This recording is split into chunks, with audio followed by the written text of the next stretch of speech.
So it isn't insisting anything. It isn't us making up stories. This is all about you. You left a bar with a girl that you were having a great time with. It isn't like you had some heated, horrible, violent relationship with this person. This isn't something that has been going on and festering, and we've been to your house with domestics and violent arrests. No, this is, you meet a girl pretty much for the first time, casually, and you meet up with them, and then you go home, and you bring her home to your house. That's what happens. And then you spend 5 minutes in the car together, and then she ends up with a bullet in her head. So just riddle me that. Explain it to me. I don't know. I just walked up and there's a car in my driveway with a dead body. With what? Dead body. A dead body? Yes. On November 23, 2019, dispatchers got a 911 call from a worried citizen who had just discovered a body in her backyard. The name of the caller was 51-year-old Yvonne Serrano, and she found the body at 5:55 a.m. in the morning.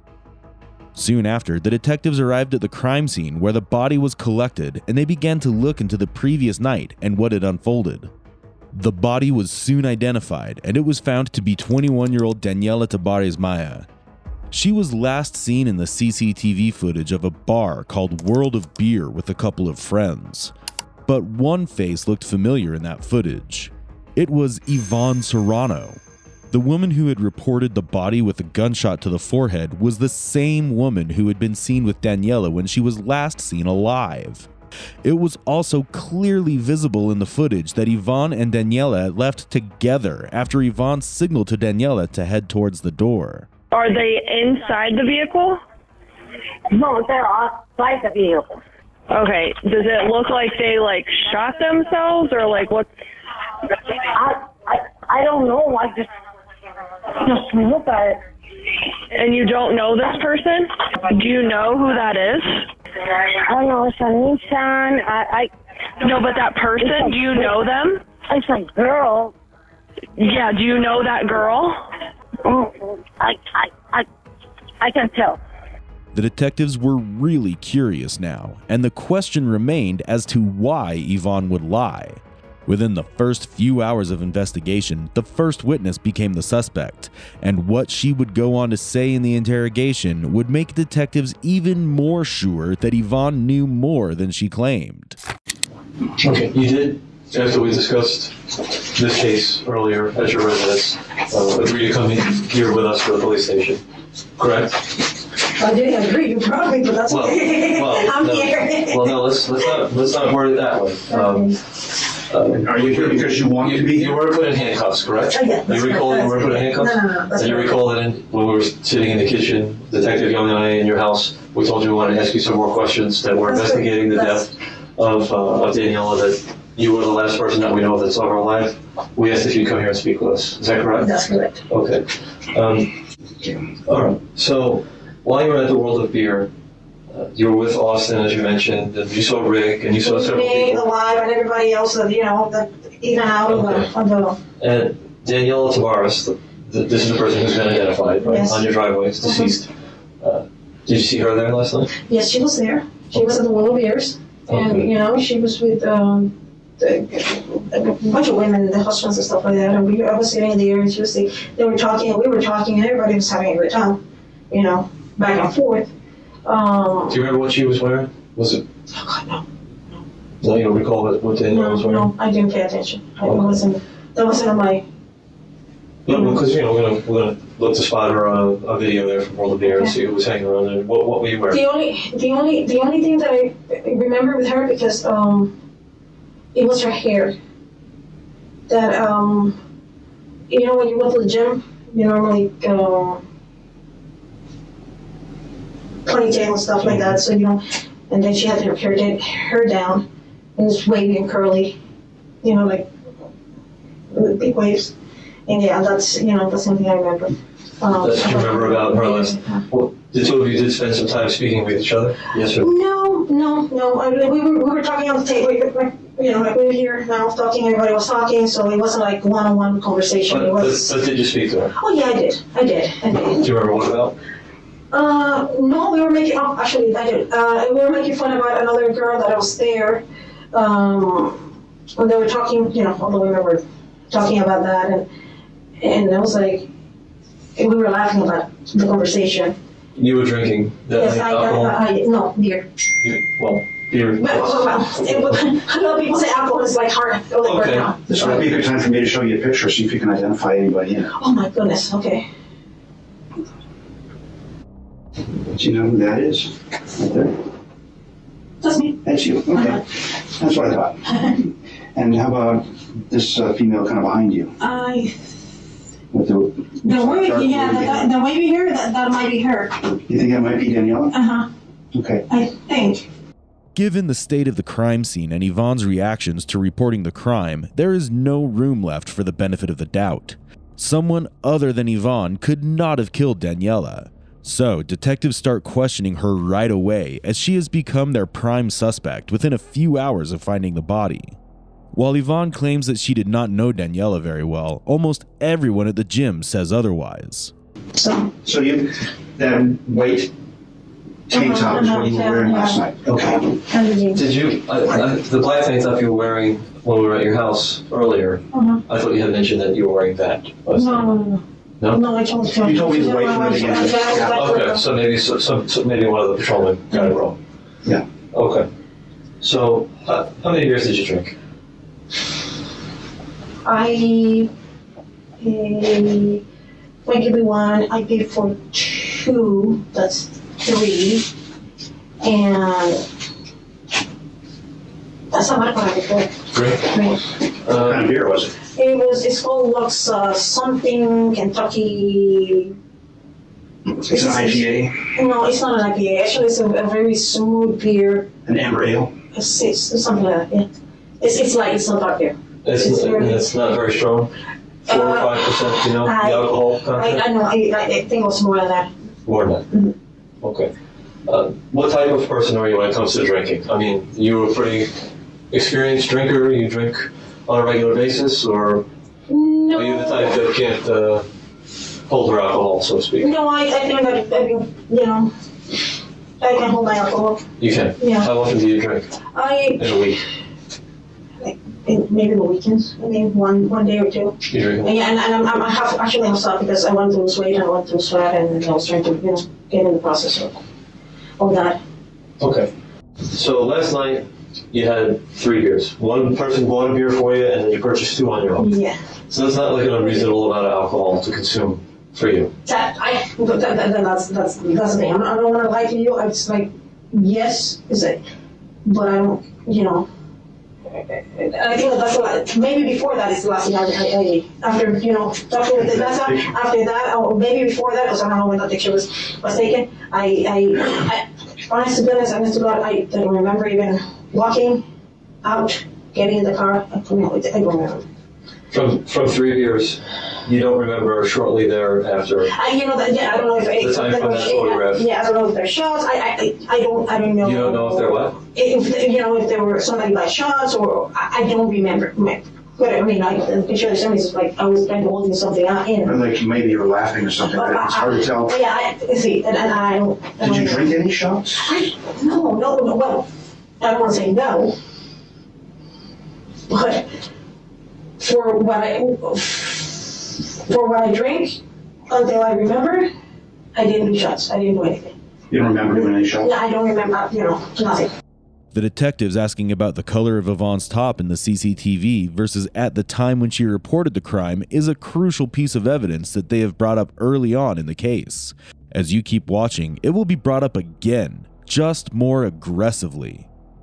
Meanwhile, Yvonne claims that she can hold her liquor, but she forgets that it's fun to brag about how much alcohol you can hold until you're a murderer hoping to tell the cops you blacked out because of drinking in the hopes of escaping some jail time. What I've got here is a text message from Daniela's phone into Austin. Okay. All right? We know for a fact that Daniela drove me home. Okay. Okay? Okay. You understand? I mean, right? it's obvious his car is there, and Okay. Well, it says here, you got an Uber ? Just got in. Okay, I was looking for you, but let me know when you get home. You got it. Where are you? I'm still here, I'm taking Yvonne home. So this is Daniela saying, I'm taking Yvonne home. Okay. This is at about 1:25. Mm-hmm. Okay?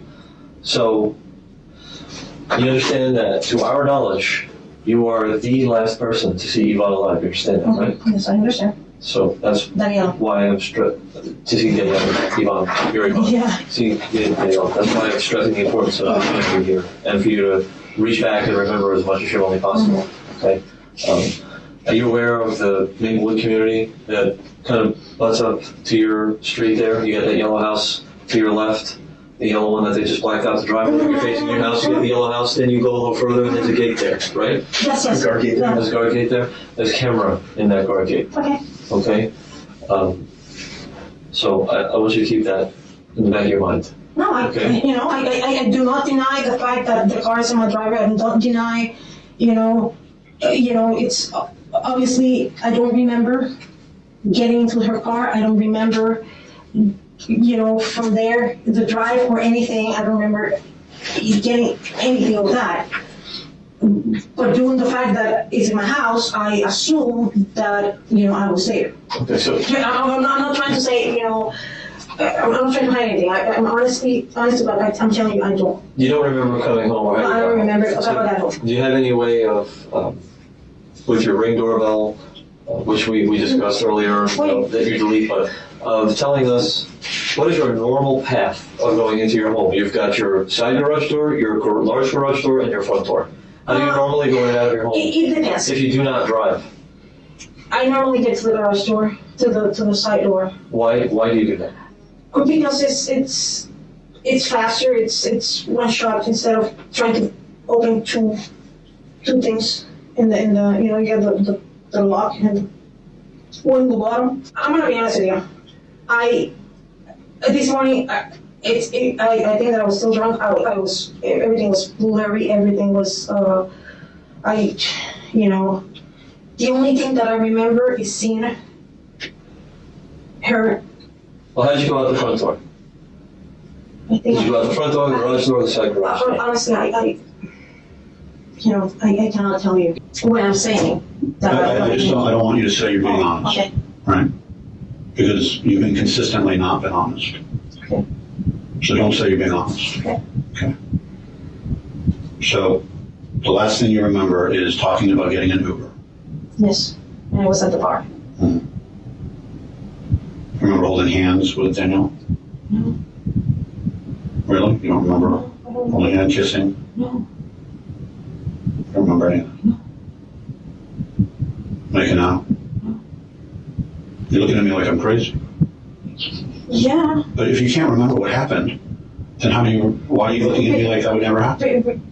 Because I don't remember, and I wouldn't think that would happen. Why? Why not? You're lonely, she's lonely. Happens all the time. So explain to me why that's so shocking. Well, it's shocking for me because I don't, What? I don't say it that way. Why? Because I don't. I mean, it's just, everybody, somebody likes granolas and somebody likes other things. I mean, that's. Well, what if she's coming on to you? If I like I said, I don't, if I am in my whole, I would say, I don't swim that way. I'm sorry, and that's it. Well, you had a couple drinks. You work out. You're in shape. You're hanging out with her. It's like a date. See, but it wasn't a date. I mean, she went to the movies. We don't even sit together. I didn't see her at the movies. So it's a one-night stand. What? What's me on a Wednesday? No, you're trying to put I have a relationship with her or anything. I don't. You don't remember, Well, I don't remember, right? I mean, you might have. but I don't remember. I mean, you could have been making out the whole night. There's a lot of things that, you can tell me that it happened and I would say, I don't remember, I don't know. Right, but some of it you look at me like I'm crazy, and some of it you look at me with a blank stare. So you remember some stuff. No, I don't remember anything. I mean, I don't remember, whatever that you're saying. You don't remember. I don't remember. So what I want to know is, what was the relationship with you and her in the car from the time you left the bar to go to the car? Oh my God, You holding hands? I mean, there's video of it. Well, if the video is there, then I was holding hands. I don't remember. You don't remember? But if it's in the video, it's in the video. I cannot deny. Well, I haven't watched that video yet. We're trying to get it all. I'm interested to see what that video shows. Or were you guys fighting from the bar? No, for what I recall, before, I don't remember. It was a pleasant conversation that we were having, with everybody. I mean, it looks very clear to me what happened. Doesn't it look very clear to you what happened? You don't think it's clear? It's clear that she's dead. Oh yeah. Well, yeah, that's clear, and it's clear that she got shot in the head, right? But you're done. It's clear. So tell me, when you sit next to somebody that shoots somebody in the head, what is that?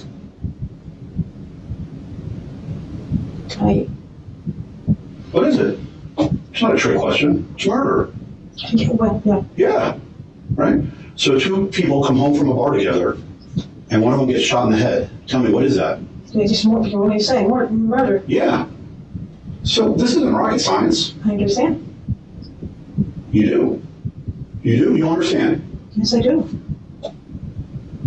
So you leave with a girl, and she takes you home, and you stay in the car with her for 5 minutes, and she ends up with a bullet in her head, the bullet that came from your gun, and then you go inside and spend 3 hours cleaning up.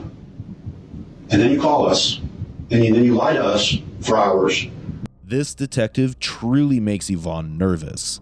Nervous enough that she will suddenly remember carrying a gun with her, even though she's been denying the same so far. For Yvonne, confessing to an accidental shooting is better than admitting to having a romantic relationship with Daniela. Watch as Yvonne starts recalling the night with a fresh perspective. My timeline, it's completely off of, the evidence that you have. What I remember, like I said, but now you said that it wasn't. Wait, in the car, that I in the car, and I went around and I looked and I called, but that's what I recall. But I don't know at what time and what moment I got out with my purse and walked in and put him where I normally put him. Put him out of the thing and put him in. So walk me through it. Just tell me. I'm not asking you about the timeline right now. I just want you to walk me through it. Because we know things weren't normal this morning. Nothing was normal. You didn't follow your normal routine when you went into the house. It wasn't a normal situation. I walked in, the gun was in my purse, the gun was in a holster. I walked through the door, I think, and I went to the room, and I pulled it out of my purse. I put him there, where on the chair. And that's... You put the gun on the chair? Yeah, never thought... And also? When I pulled it out of the purse, it was in the holster. Okay. So it never crossed my mind. Is it still in the holster? Yes. Okay. It should be in the holster. Did you take a shower before you called 911? I haven't taken a shower today. Okay, so you went in. You went straight to your bedroom first? That's the first place you went? Yeah. And I think you so. opened up your purse, Pulled the gun. pulled the gun out. See if my wallet was there. What were you doing? Why were you looking for your wallet? Because normally when I don't recall, if I don't recall anything, the first thing I look is for my wallet, my purse first, and my wallet to see if it's there or I lost it or what. So taking inventory kind of a thing? Not inventory. Just make sure you had it. Yeah. They're just checking to see If I have my driver's license, if I have my credit cards there, Okay. the money's still there. So then what? What'd you do next? Okay. Was that your first act when you walked in the house? Was to put the gun No. in the bedroom? No, it was actually, I opened the purse to see it was my money there, and then the gun was there, and I pulled my thing, and I put the other thing where, put my purse, check it out, pull the gun, put them away. 2 things. You went into My your... wallet and the gun. You pulled your wallet out of the purse too? Yeah. Where'd you put that? Now it's sitting on the counter. In the kitchen? Yeah. How did it get there?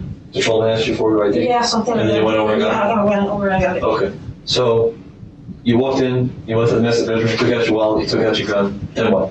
I don't even know what the timeline exactly happened. The next thing that you did, what was your next activity? Took my shoes off. Went to pee.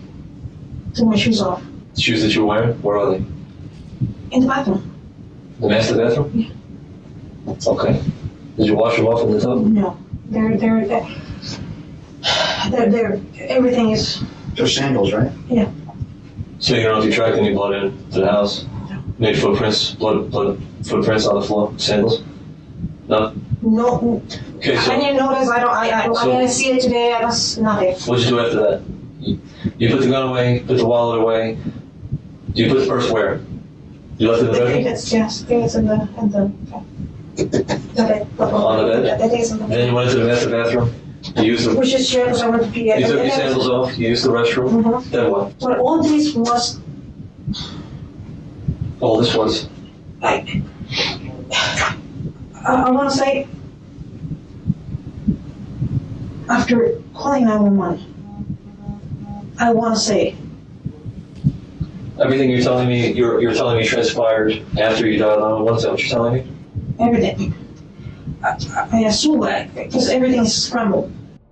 Yvonne Serrano continues to say that the crime happened when she was blacked out after drinking too much alcohol. She also confessed to having an alcohol addiction. Because of this, she was placed in a rehabilitation center instead of prison. In March 2022, she was kicked out of there as well after her roommates complained that she would insult and intimidate them. She was rearrested for the same charges again. Serrano was arrested and charged with tampering with physical evidence, including deleting footage from her doorbell camera, and murder in the 2nd degree. She was subsequently taken into custody and transported to Broward County Jail. On June 18, 2024, 56-year-old Yvonne Serrano was found guilty on all charges. On August 12, 2024, she was sentenced to life in prison with a mandatory minimum of 25 years. Yvonne Serrano is finally paying her dues for her crimes towards Daniela Tobarez Maya.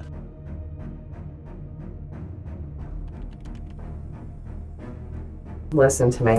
Everybody just take a deep breath. Like, well, since we really didn't do anything. No. See, but you did. First of all, let's get over that hump right now, okay? That we really didn't do anything because everybody's complicit here. A person died. A person was murdered, okay?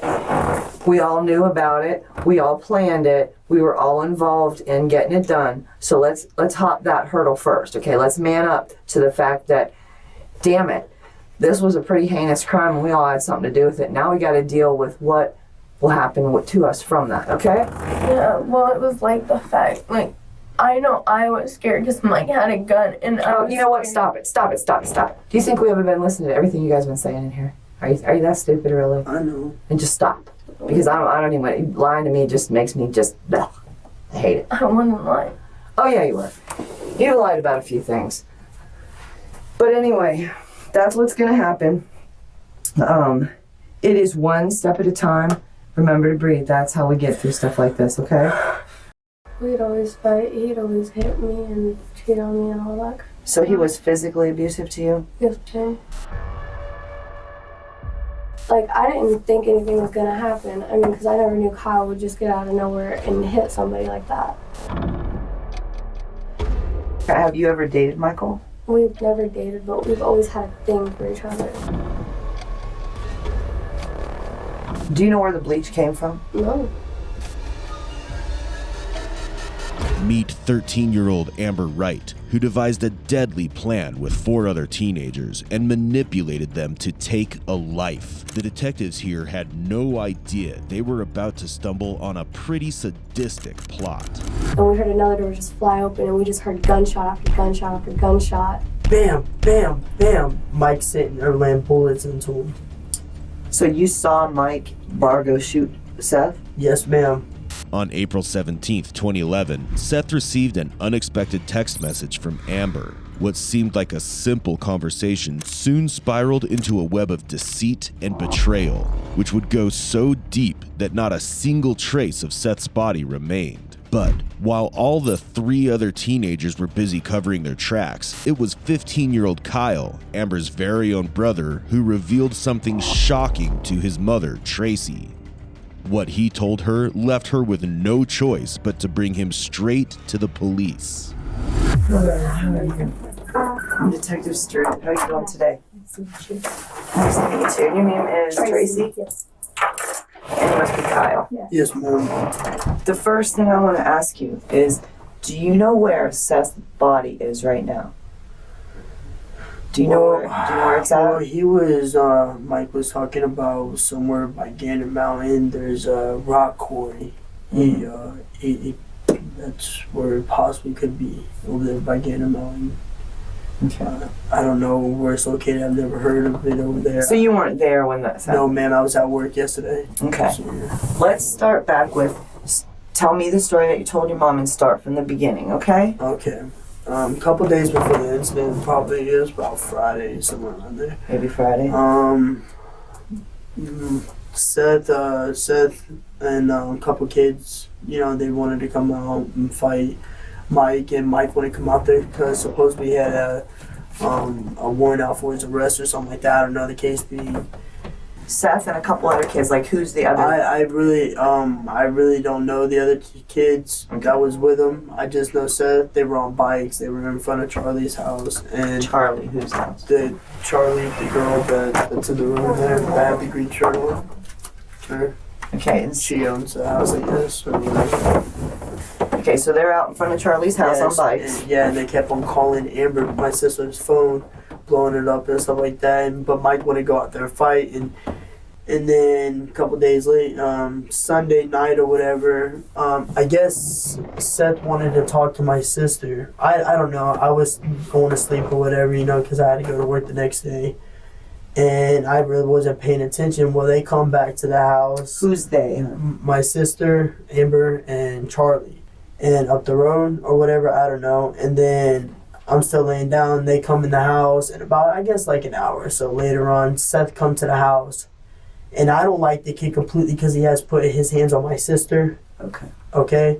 And he come in. I understand. Now, was your sister, no, I don't know if I got this right. Was she dating Seth at one time and then dating Mike? No. Okay, so Mike Bargo is a family friend. Yeah. And he has a problem with Seth because of the same thing you do, that he's put his hands on. Okay. But I wasn't going to go out and do that. But he come in, and I come out Mike's room, and I see him, so I pick up a stick that was in the... Now, you came out of Mike's room, so Mike stays with you? Yeah. Okay, so Mike Bargo stays at your house? Mm-hmm. Yeah, so Charlie's house. I've only been there for... Yeah, I was only there for a week. Charlie, you, and Mike all live in the same house? And Roach. There's another... I don't know his real name. They call him Roach. Justin Soto. Justin Soto, okay. Yes, ma'am. The people he just mentioned, Amber, the one who you saw before, and Charlie, would soon be questioned, and their story as a whole would add up to the bigger picture, thus revealing to the detective what became of Seath Jackson. And I hit him over the head with the stick. Who'd you hit? Seth. Okay. And he was in the chair, and I got in the kitchen. I said, now get the fuck out the house. And then all of a sudden I hear, bam, bam, bam, Mike sitting there laying bullets into him. Here, Kyle has revealed the horrors he witnessed, and now we turn to Charlie and Amber's testimonies, the ones who claim to be mere bystanders.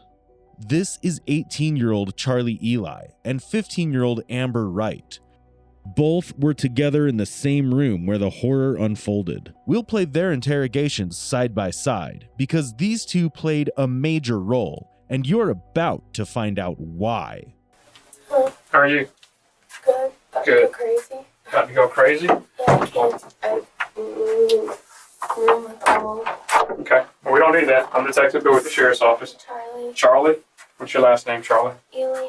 I understand that we had a deputy bring you down here because of what may have happened with Seth, okay? There's an investigation that we're going to investigate. Are you clear with that? Okay. Why are you here? Okay. I'm your one, yeah. Explain to me why you're here. And be honest with me. Totally truthful. Hold your head up. Okay, Sunday night, Sunday night, Amber and I walked up because her ex-boyfriend was Seth, and they wanted to work things out, so we met him up. This is Sunday night? Yes, sir. At 58th Court, it was approximately 9:30. So you met him on the corner? Yeah. Okay. They talked. What corner did you guys meet him on? I think it's 58th Court. I want to say that's what it is. And who all met there? Me, Amber, and Seth. No one else was around, nothing. Okay. What happened after that? They were talking and, they were talking. So Amber and Seth were talking? Mm-hmm. Amber wanted me to go along because she was scared. I mean, it was dark and everything. She didn't want to go by herself. Mm-hmm. So she went up there. We both went up there, and they wanted to try to work things out. And they were there for about 30, 45 minutes tops. And then he and his mom got in an argument, and he just stormed off. So when he stormed off, we went back to my house. And about an hour later, he came to my house. So about 30 to 45 minutes? Yeah. Much of what she says is going to match with Amber until she makes one small mistake. Okay, I just need you to tell me the story. And let's start with the other night. I understand that you and Charlie went to another neighborhood or went down the street. Tell me how this all comes about. Well, me and him were already talking on the phone. Me and him. Seth. Okay, you and Seth. Did Seth call you or did you call Seth? Well, he had called me a couple days before that and I didn't answer. Okay. So I called him that night. And you and Seth, and correct me if I'm wrong, okay? You two had a relationship. Yes, ma'am. Was he, how was your relationship with him? Not the best. Tell me why you say not the best. We'd always fight. He'd always hit me and cheat on me and all that. So he was physically abusive to you? Yes, ma'am. Who all knew that? Me, Charlie, my brother. Okay, so Kyle knew about it. Did Mike know about it? Possibly. Were there a lot of people in the neighborhood just that ran around with you guys that knew this? Yeah. Because your mom, I understand, knew it. Mm-hmm. Okay. So Seth had called you a few days before. Mm-hmm. You called him back, and what day was that? Today's Tuesday. Yeah.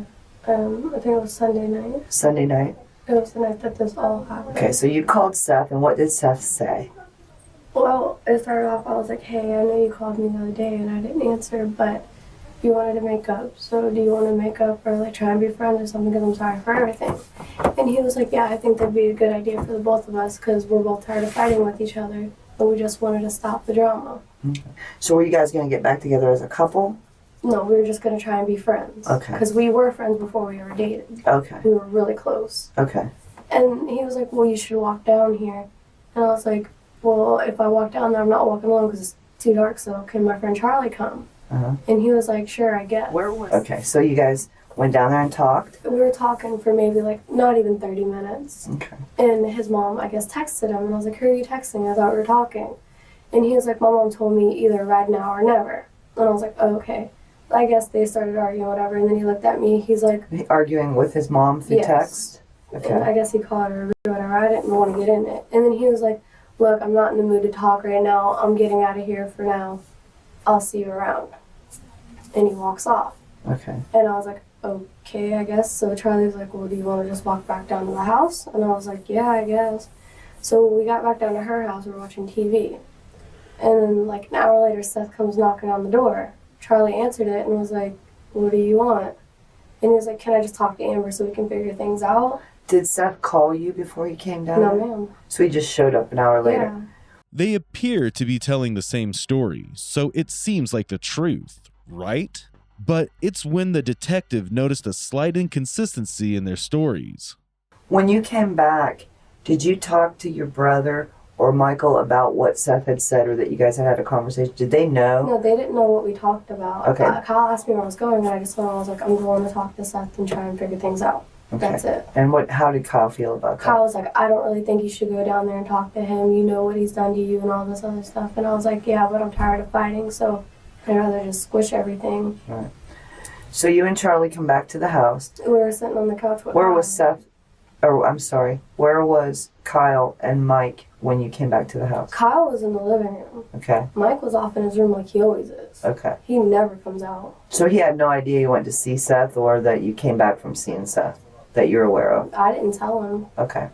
And Kyle's in the living room. What's Kyle doing? Kyle just sits there and watches TV like he always is. Okay, so he's just watching TV in the living room. Mike's in the bedroom. Let's hear the last part again from Charlie. Mike was in his room. Where was Kyle at? He was in the living room. And Mike was where? In his room. This is where sharp observation becomes key. Amber and Charlie claim Kyle was in the living room. But let's revisit Kyle's interrogation, where his account differs.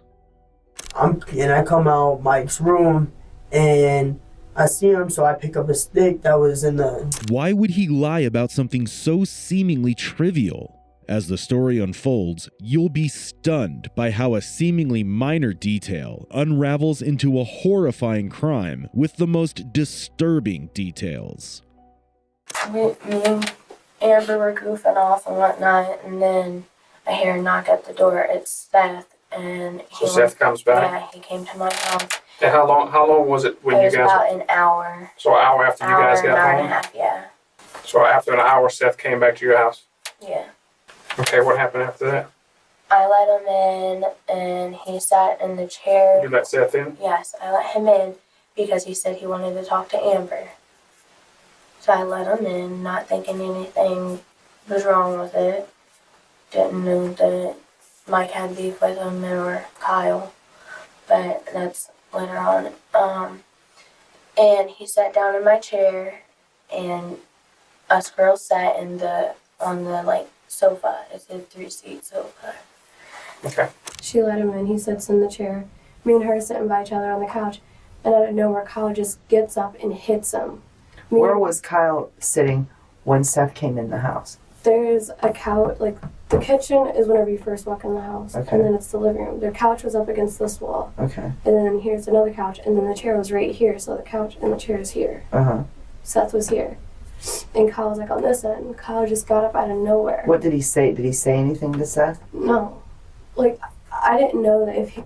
I didn't think anything was going to happen. I mean, because I never knew Kyle would just get out of nowhere and hit somebody like that. What did Kyle hit him with? I don't know what he grabbed. Do you know where he grabbed it from? It was on the floor. Okay. And, as soon as he got up and, he went towards Seth and hit him, I looked at Charlie, I was like, run. From Amber's account, it's clear that Kyle was in the same room as Seth, a detail that Charlie corroborates as well. Well, Kyle had beef with Seth because he had hit Amber before. So Kyle already didn't like Seth? Yes. Okay. I didn't know that. I didn't Okay. have a good understanding of that. Okay. And he So didn't were they like... arguing first before you hit him? You just... No, Amber and Seth were talking, and Kyle comes out of nowhere and hits him, and me and Amber dart to my room. Where did he hit him at? Over the head.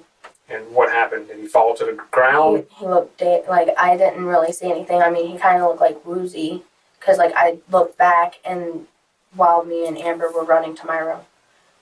And where was And he at? Kyle said, get the fuck out. And he went out that way, and we hear Mike's door hit something, and Mike came out, and we heard gunshots. Okay. And we heard another door just fly open, and we just heard gunshot after gunshot after gunshot. And after maybe 5 or 6 times of hearing it, it got quiet. And then you hear Kyle go, what did you just do? And then Mike went in the room and was like, if you say one word of what I did, I will have 2 more bodies. 2 young girls seemingly trapped in a tragic event, blaming the true villain Mike Bargo. All 3 of them confirmed it. They had no part in the crime. Mike, he was getting all into it. He went in the house. I guess he was doing some pills or whatever. He was... What kind of pills was Mike smoking? I'm not sure. They were white pills. Where'd he get them? There's no telling where he gets any of this stuff. I don't know. He don't tell me nothing about stuff like that, honestly. Okay.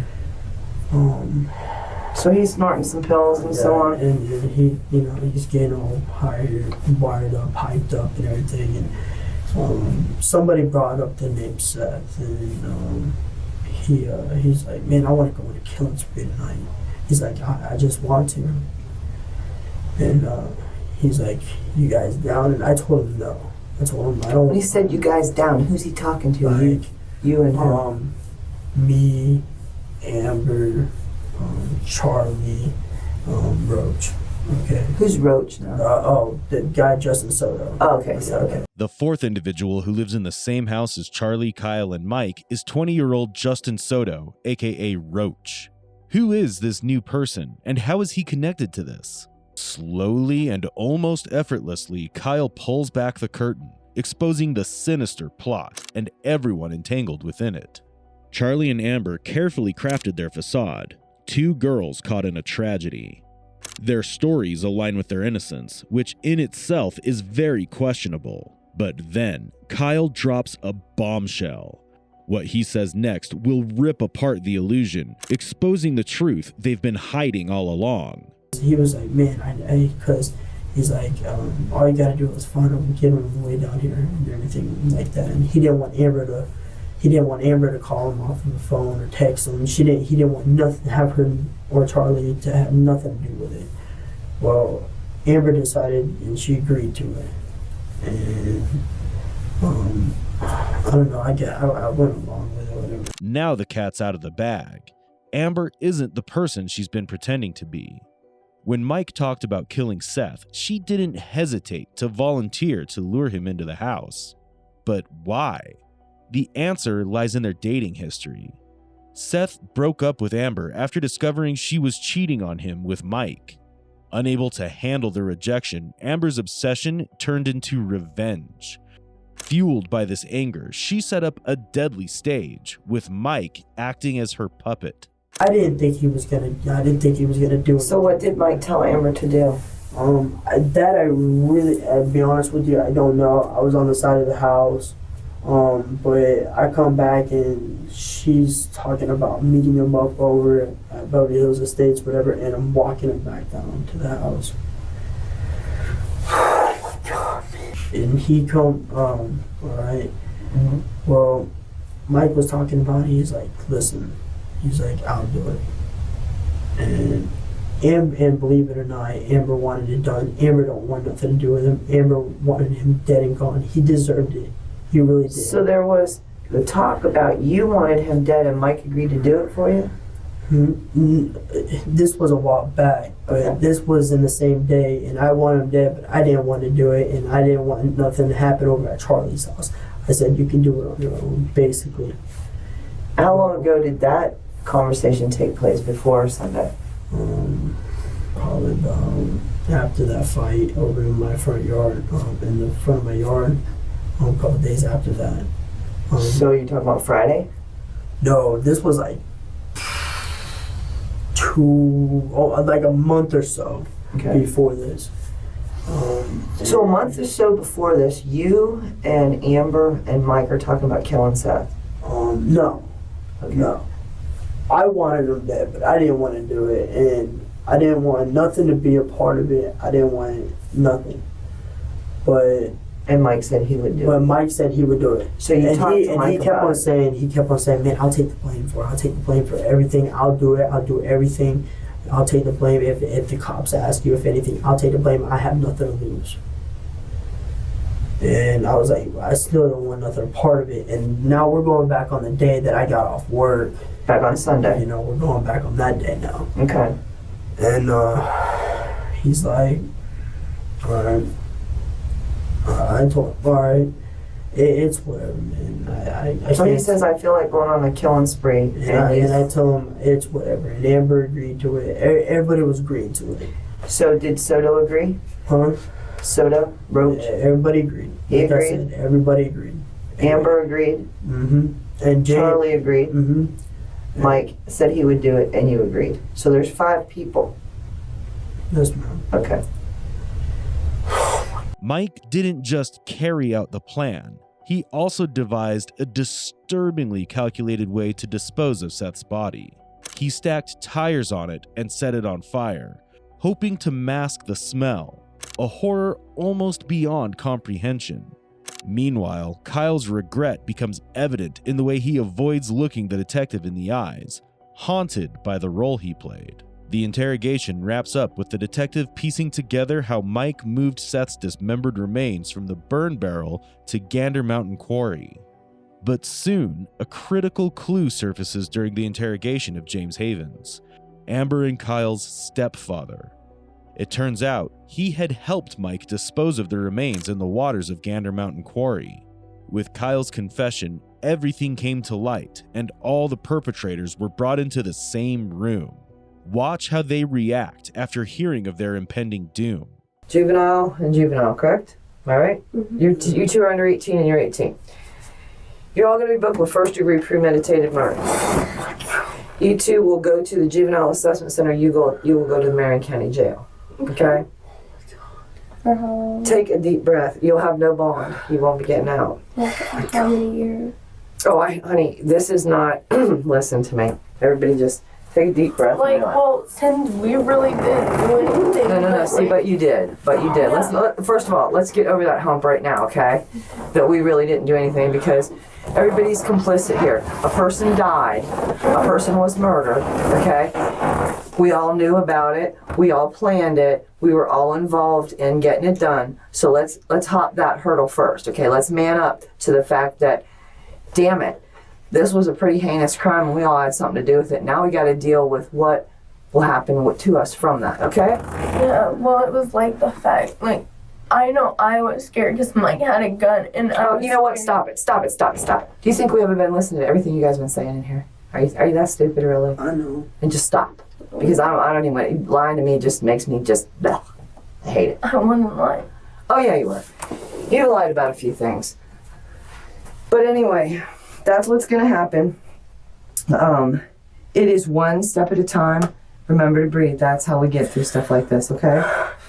But you know what? I will say, you, sir, I have a lot of admiration for because at least you told the truth.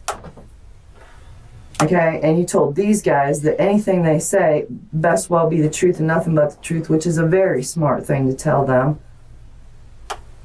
You guys made some bad decisions. Very bad decisions. And I know, looking at y'all, now that when you look back on those decisions, you can admit they were very bad decisions, okay? Yes, but now we're all going to man up to the fact that we made some bad decisions, okay? And we're going to take this one thing at a time. Today you'll be booked, okay? You'll be booked into the jail. You'll be formally charged. However, this is not your guilty phase and sentencing phase. You still have a trial to look forward to and all that good stuff, okay? Mm-hmm. So when you leave here today, I can't tell you, yeah, well, you're going away 25 to life or something like that. That's not what this is about, okay? We established here today that there was a plan to murder someone. We established who was involved in that plan. We've established that the plan did take place and that we do have somebody that's been murdered. That's what we established today, okay?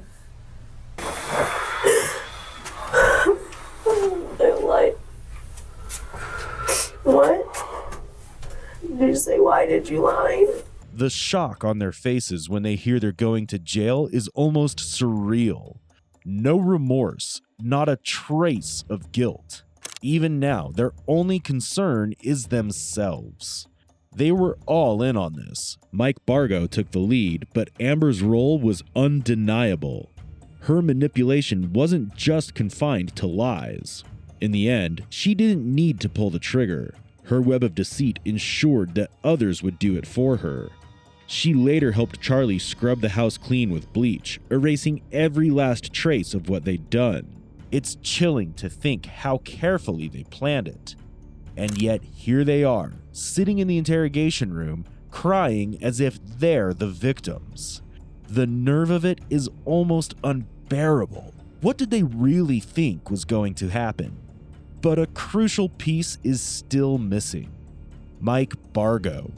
He's absent from the interrogation room, not because the detectives overlooked him, but because he ensured they'd never get anything out of him. From the outset, he demanded an attorney, shutting down any attempt to question him. No, it's in No, not there. Right here, man. Like, I get these off, though, like, they're really killing my wrist. I'm not gonna have any problem with you in here. I'm not gonna fight. You understand each of these rights I have explained to you. Yes, sir. Having these rights in mind, do you wish to talk to, it says us here, but I'm saying me. Do you wish to talk to me now?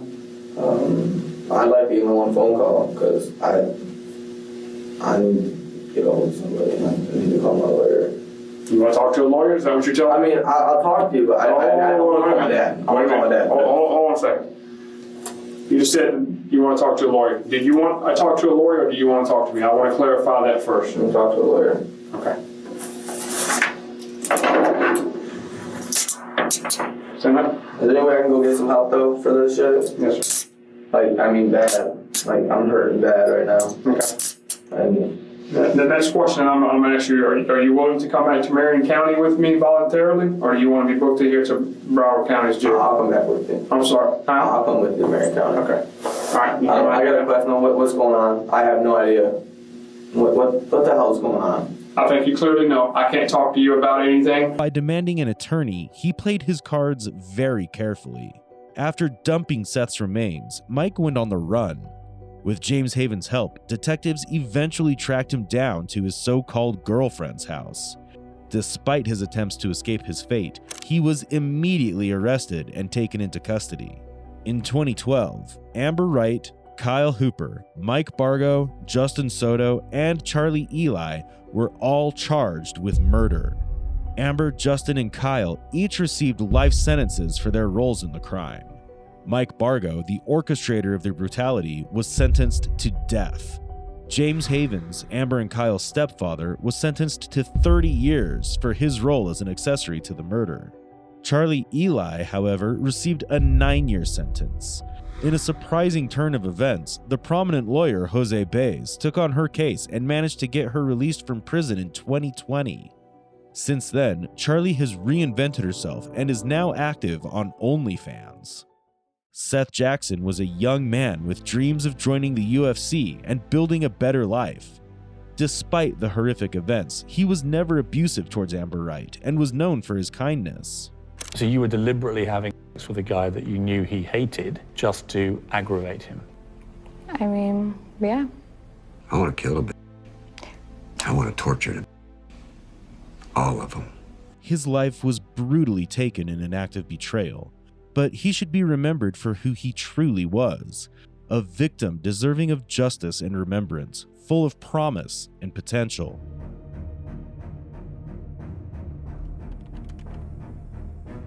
So, here's the thing. What's up? You might as well just get right to it. This is what I like. Okay? Work with me. Her car was left there, right? We can't find her. Her car was left there. Her car was left at Mateo's, Yeah. right? This way. We can't get a hold of her. We can't find her anymore. Okay? So we went to her house. Okay? Do you know what we found when we got to her house? Mm-hmm. She's dead. What do you mean? She's dead? Mm-hmm. At her house? At her house. Okay. Okay. Yeah. When did you find her dead? Hmm? You found her dead? Yes, sir, we did. Did you find her? I didn't find her, but I was there. You were there? Yes, sir. You don't have to call me sir. It's a habit, I'm sorry. I know. We're from the South. I know. So. Well, that's unfortunate. It's very unfortunate. I hate to hear that about anybody. Mm-hmm. Looks like you have a history of beating women. Yeah. Yes, so, if you say so. No, I can read it to you if you want. I'm good at both. To say, below is a brief description of the latest act of When I said I'm good at do you hear me? I don't want to hear it anymore. You can read it to yourself. You don't have to be a smart guy. I'm King here was polite and talked. You've been very polite. Okay, then. I'm not being not polite. I don't want to hear your shit, you know? This is 30-year-old Wade Wilson, a man who committed crimes beyond comprehension. On August 7th, 2019, he brutally assaulted a woman in broad daylight. Shockingly, just the night before, he had already taken the lives of 2 innocent women. CCTV footage places him near the scene. And soon after, a 911 call was made by a man named Josh in Cape Coral. Okay, well, the victim also mentioned? Yeah, he said he stabbed somebody, I guess. Are you or anyone else in danger right now? I'm sure everybody is around him right now. In a sudden twist, Wade flees, slipping. Known as the Deadpool killer among TikTok users, Wade had tormented many, especially women, all of whom were his former girlfriends. It was just like a very toxic relationship, but he was never violent, ever. So I got back in the car and put my seatbelt on, and that's when he started choking me. At some point, he had bit my face. That's not all, and as the footage continues, you get a chilling glimpse of his cruelty. And this could have been so much worse if his biological father, Stephen Testaseca, hadn't called the police when his son confided in him about the crimes he'd committed. It was Stephen's morals that helped the police catch Wade from the house he broke into and was taking shelter in. I've been good to these people. You can tell them that, bro. Then you want to tell me you're going to threaten me on your face? I would slam you one-on-one, pussy boy. Hey. Just relax. And you know I would. You college graduated. Wait. Just do a little twist there. From there, he was brought straight to the interrogation room, where he's seen casually flirting with the detective. You're Wade Stephen Williamson, right? Wilson? I'm sorry. Wilson. 520 and 94? That's right. All right, I'm Detective Bell. Okay? We can met briefly. Kind of good at meet you. Not that great, actually. Yeah. But you're not that bad. All right, whose house were you in? I don't know. Okay. Fuck right now. Okay, how did you get in the house? Just through the back, it was open. Okay. Just walked right in. All right, so you didn't have permission to be in that home? Not as far as I know. Okay. You know, what am I here for? How about you give me something and I'll give you something? Tell me what I'm here for. Tell me what you're thinking. Am I charged for something? Are you questioning me for something? Well, there was a disturbance between... This would be a good start. You know? Right, there's a disturbance Sure. between you and your girlfriend today, right? This morning. Are you saying right or are you telling me? I'm asking you. You gotta you. phrase this in the right way. No? Well, I'm asking. If you're telling me that's the one I'm here for, then go in with what you're telling me. But Okay, I'm not answering these type of questions. I'm just curious why I'm here. Okay, so Fort Myers Police Department says that you had a disturbance with your girlfriend today. Mm-hmm. And an officer made contact with you outside of Joe's Crab Shack. Mm-hmm. And that encounter didn't go very well and you left. He's a jerk. Okay. He wasn't very nice. He need to train better. Okay. Maybe people stick around. All right. So there was a little, I don't know exactly what went on between the two of you, but you two met and you left. Yeah. Okay. And you left in a black Honda that did not belong to you. Yeah, he made me leave. He made you leave? Mm-hmm. He told you to leave? He was gonna tase me. Oh, well, that make me leave. He was just being real trigger. After this, Wade demanded to meet his girlfriend Melissa, known to many as Mila. She had agreed and asked him to come to the parking lot near her spa. But beneath this seemingly ordinary meeting, something dark was brewing. The day before, a terrible incident had unfolded between them, one that you'll now hear about directly from her. Hi, Melissa. How are you? I'm Alex Mino. All right, I'm a detective with Cape Coral Police. I'm going to have a lot of questions. I'm used to it, okay. How do you know Wade? How long have you known Wade? Boyfriend, 6 months. Boyfriend, 6 months. Mm-hmm. He's been in jail, incarcerated 3.5 of those. Here in Lee County? He beat me up and I put him in jail here. And then I didn't want to go through the court, so I dropped the charges, but he had a charge on West Palm for 2nd degree felony stolen property. So he had a warrant out for that arrest? He didn't have a warrant, but his bond was revoked when he had picked up a charge here. Okay. So when his bond was revoked, I'm sorry, it's still hard to talk. When his bond was revoked, he went to West Palm. He served his time. He served, went to court, got time served plus probation. When he got out of there, he had another bond in Key Marathon, so they took him to Key West jail. So I let him stay there, and I stayed with him those nights before last night because I kind of wanted to see how he would act. I didn't know if he would hit me again. You know, I didn't know if it was jail talk or whatever, or if he missed me.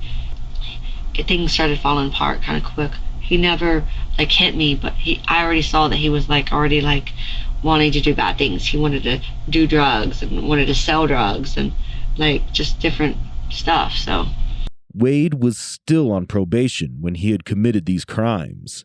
Released on bond just 5 days earlier, he quickly spiraled back into destructive behavior, including using drugs like Molly.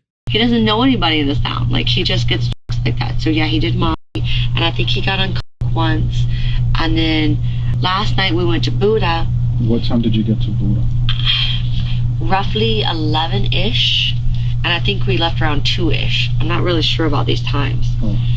So you went to Buddha last night? Mm-hmm. And then he wanted to go to like this house, like a drug house. Like, I didn't feel safe, I didn't feel comfortable. So he can't even, I drive a Hellcat, it's like a heavy stick shift, and he can't drive a stick shift.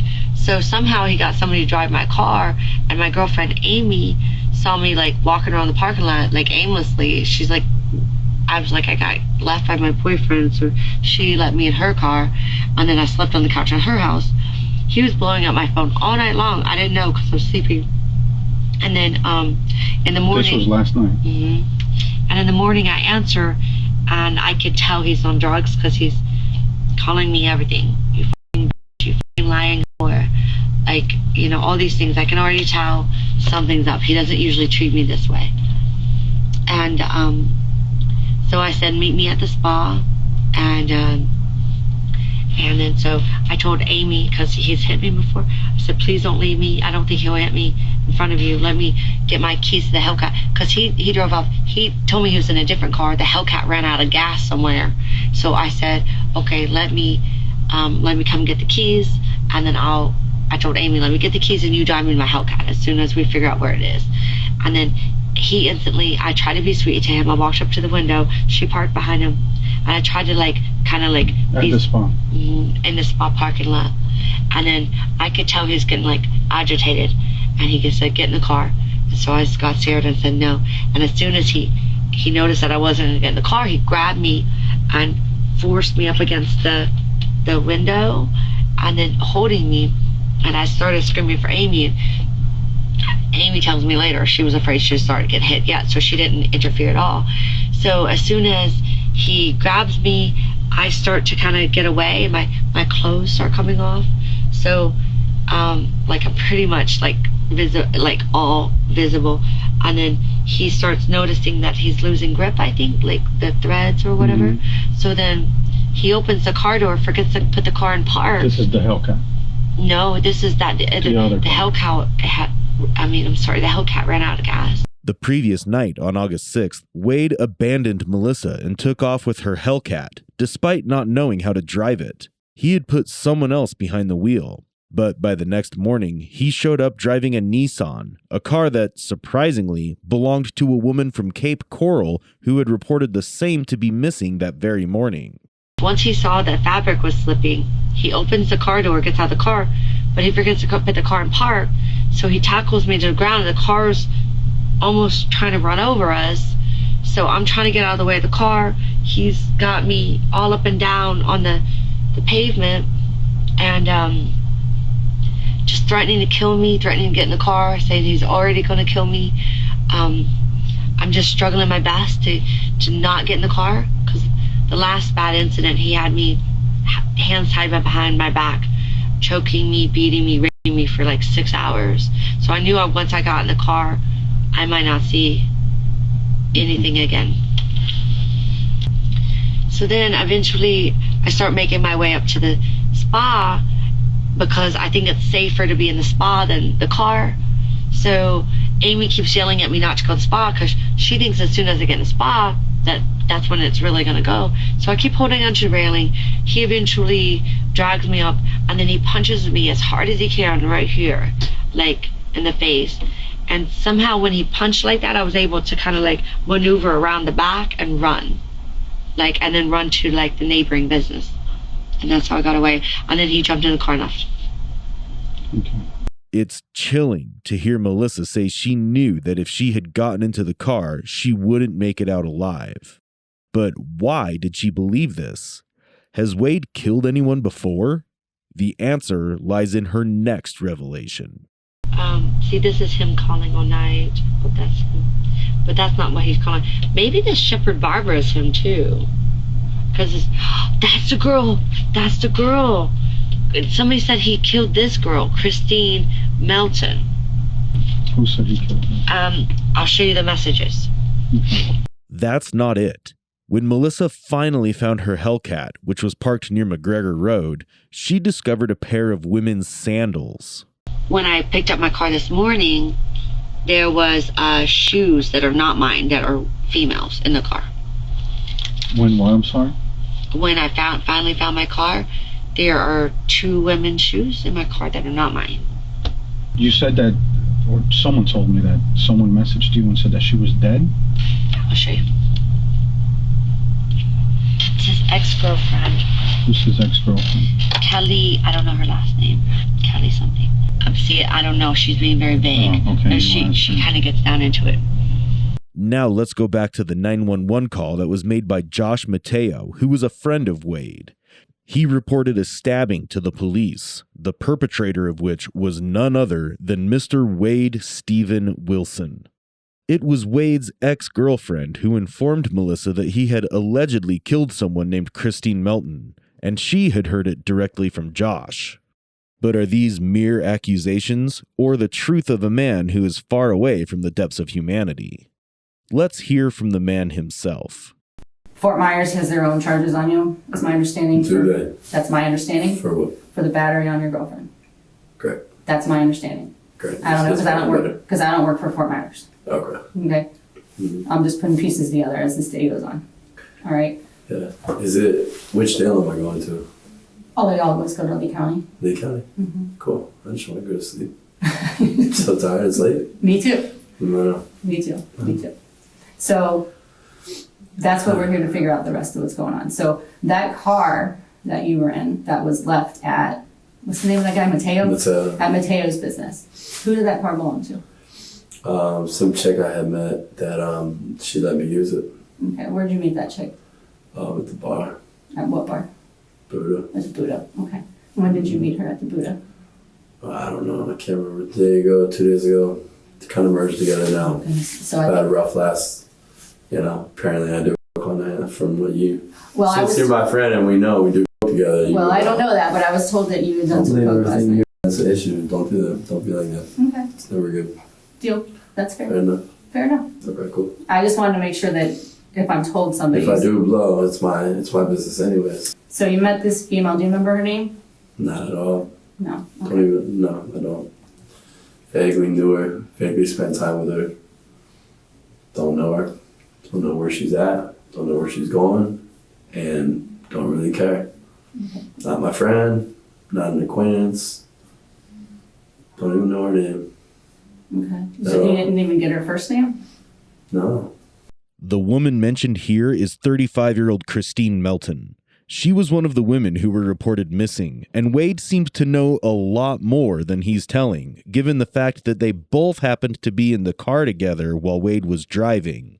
Did you meet her at the bar? You said the Buddha, right? I'm sorry. Mm-hmm. You met her at the Buddha, towards the end of the night, beginning of the night? In between, maybe. I don't even know when we got there, to be honest with you, so I don't want to be dishonest with you. Okay. I'm not certain. Maybe towards the end, in the middle. Okay. Were you at the Buddha alone?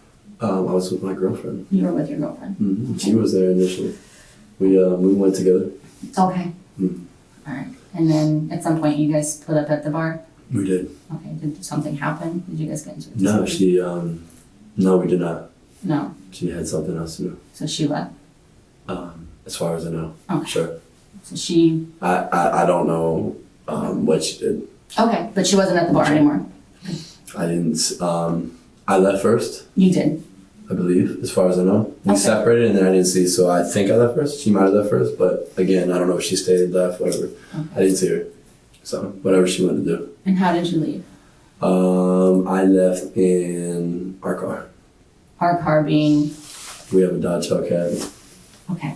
She was my fiance, but she's whatever, you know. But yeah, I left in my car. You left in my car. Okay. All right. And then I wasn't driving at this time. I didn't ask. But so who was driving then?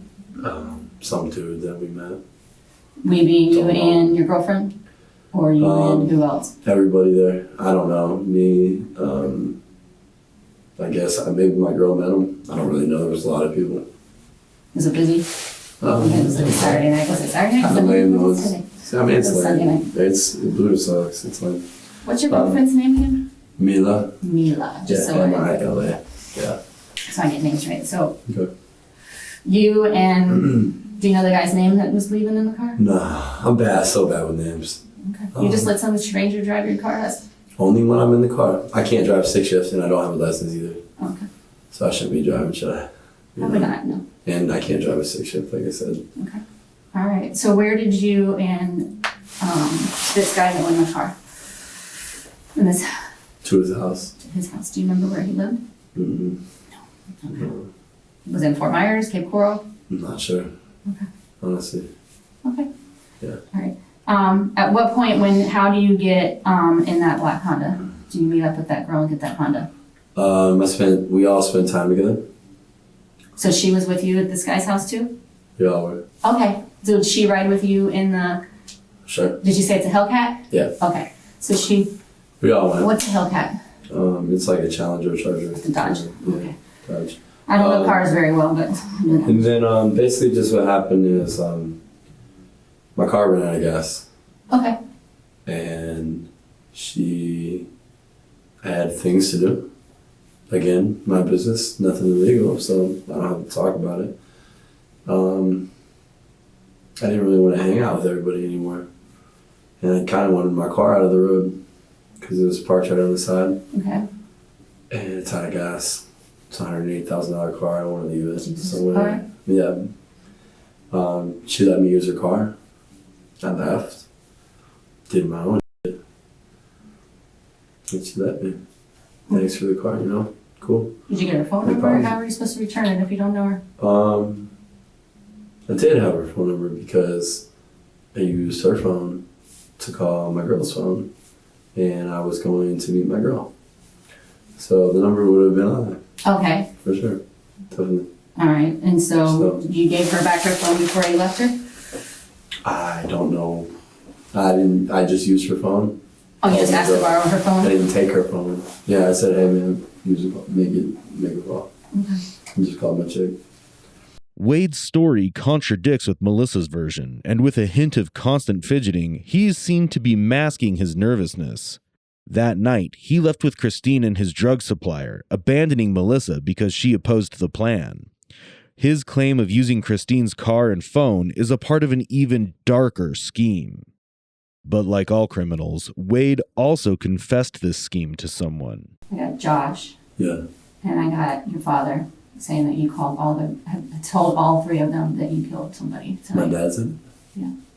I didn't tell my dad that. They all just do this to me, honestly. It's nothing new. It's really not. They've done this to me before. Do whatever you gotta do. I'll show you where the guy is. Do your little search, check it out. You'll find out I have no piece of it, so your dilemma will be no dilemma. It should be, you have a dilemma. You'll figure it out. Now, my understanding is in that house, I wasn't there, so I don't know yet, but in that house where they found you, that you have some clothes in there with blood on them. In the house where I was at? Yes, the house where they got you at tonight. Yeah. Okay. How did that blood get on your clothes? I'm not sure. Is it your blood? I don't know. Okay. That I'm not sure about. Okay. Did you get into any accidents tonight other than what's on your hands? Is there any place where you're bleeding Listen, from? I'm going to tell you the truth. Please. You can test the blood or whatever. Mm-hmm. It's not hers. I didn't do anything wrong. Okay. Okay. And probably is blood, because with the whole Mila situation I blew up today, I saw cops everywhere. I jumped a couple fences, cut my hands. When I saw Josh, it was because I jumped over a razor wire fence. Okay. And I slit my hands open and I was bleeding. So you were doing push-ups? I didn't fucking kill anybody. Yeah. No, these are from push-ups. Oh, okay. A week ago. But I cut my hands on the barbed wire. Okay. And I just was bleeding. Not because I did anything wrong, man. Okay. See what I'm saying? This is... That's why I'm asking you. The piece it together. So far, Wade has had time to play around and carefully choose his words. But watch closely as his demeanor and his voice shift when a male detective enters the room. He begins to feel threatened and intimidated under a male presence, and the mask he's worn starts to crumble. Detective Bell is just taking care of something real quick. We are doing a DNA warrant, so a forensic tech will be here shortly just to get some photographs and stuff. No big deal. Okay, cool. No big deal. What time did you say you left her house with her car? No idea, man. Okay. I don't even know. Light out, dark out, sun up, sun down. She already asked me that. Told her, she already asked me that question. I told her it was fairly dark out. Okay, dark. Yeah, she already asked me that question. Fine. I don't want to reiterate things. I'm That's fine. tired. Not to be, rude. Nah, I mean, we're good. Oh, did she tell you the charges? She did not. I asked her when I first got here. She didn't tell me.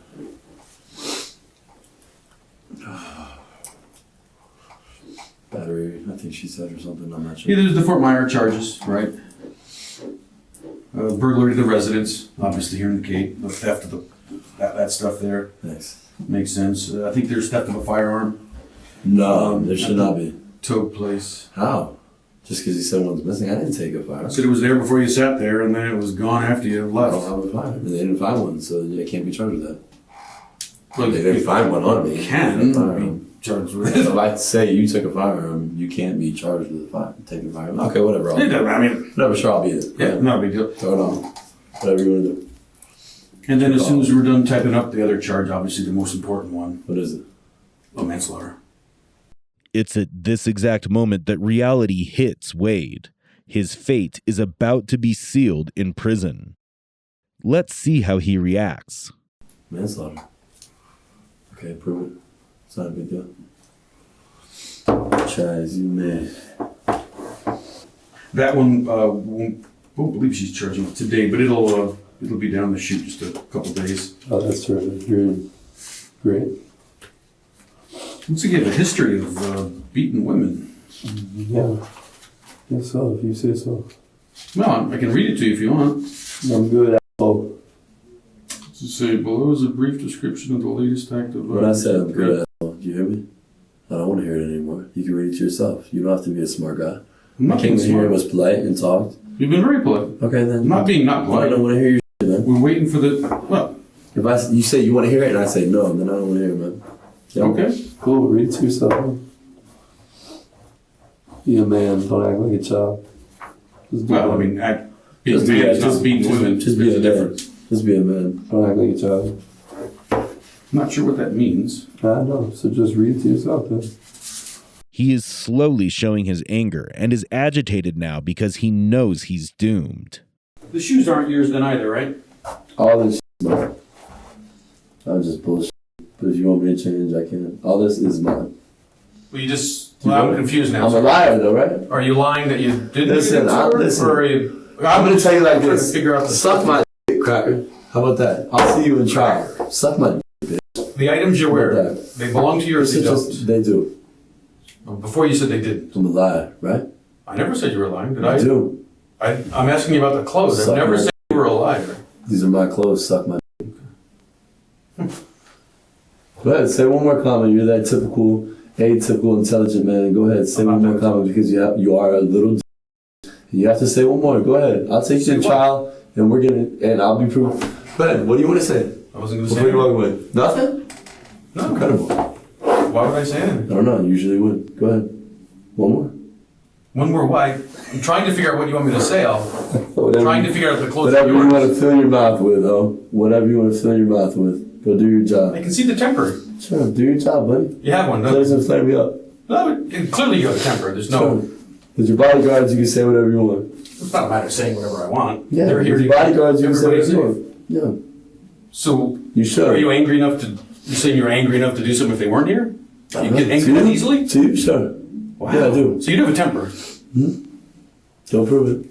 So these... I'm just curious. Just go prove it, bud. These reports... Prove whatever you want. Where you beat women... Go prove whatever you want. True or not true? Not true. Prove whatever you want. Okay. That's fair.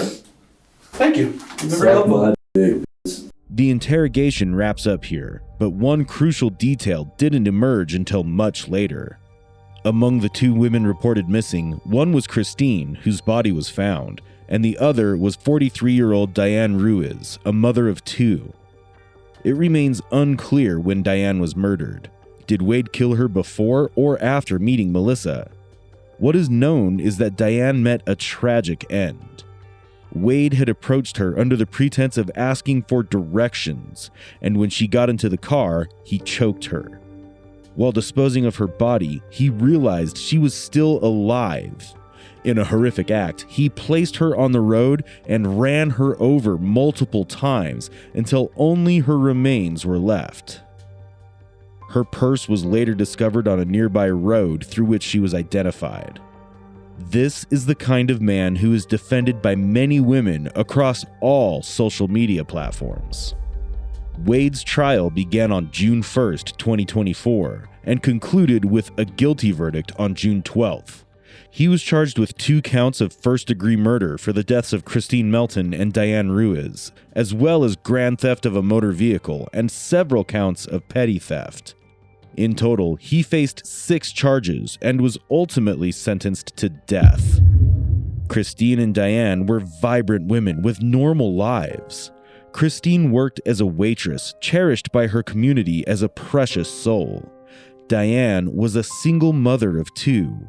Imagine her children waiting for her to come home from work, only to learn that their mother would never return. Their tragic deaths left behind shattered families and a grieving community.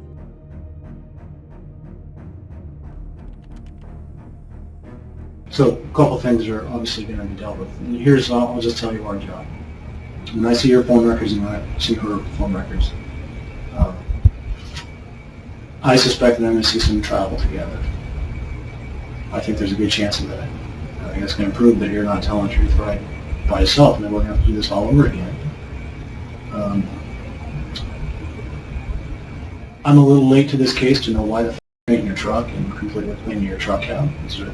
When we have the Washington State Crime Lab out searching your truck in about an hour, believe me, I've had cases where people have hosed their truck out, scrubbed with, God, they've used stone masonry cleaner in their truck, and this crime lab still found blood. Because guys don't get where they should really clean. So all these things are happening today. So I went through my chart. You didn't pass your test today. Okay. This is what my computer algorithms tell me. Okay. What does this mean? That means probable deception indicated, meaning that there's indications that you've not been truthful with us. Okay. This is David Haggard, and he just failed a polygraph test while being a suspect in the disappearance of his half-sister, Jamie Haggard. You know, if you're caught in a lie, you're caught in a lie. You can't backtrack from that way of lie. They're gonna suspect you. They suspect me already. My dad does. Well, so I don't know the dynamics there in that family. It sounds like you got some issues. Even though both detectives and his family suspected David, he kept giving different stories to deny any involvement. I haven't done anything to my sister. I don't know where she's at. If I did, I would tell you. Bottom line. My life is pretty f***ed up, and that's why I didn't want to take this test to begin with. But other than that, I wouldn't hurt my sister. I'm not even gonna go through this, man. I have nothing to do with my sister. Nothing to do with her disappearing whatsoever, man. I love her to death. However, detectives would soon find out if David was a pathological liar or a smart suspect who could be nearly impossible to catch. Jamie Haggard, a 27-year-old mother of twins, disappeared on June 9th, 2016. It had been a month, and there was no new information on her whereabouts. And it was becoming quite grim with the realization that the missing case might just turn into something more sinister.